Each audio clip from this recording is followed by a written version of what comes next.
In this video, I will show you how you can clear the history, the cookies, and the cache from Safari on any iPad. Now to do that, just go to Settings, and under Settings, just scroll down and tap on Apps. From this Apps section, just look for Safari, then tap on it.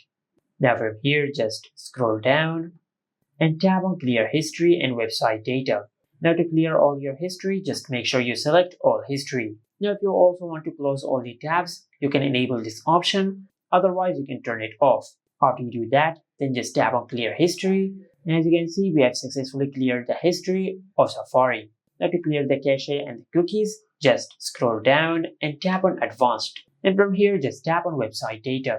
And on this page, you will find all the cache data and the cookies of your Safari web browser. Now just scroll down and select Remove All Website Data. Now just tap on Remove, and after that you will remove all the cache data and the cookies from your Safari web browser. But if you go to this section and if it is empty, then this indicates that there is no cache data or cookies to delete.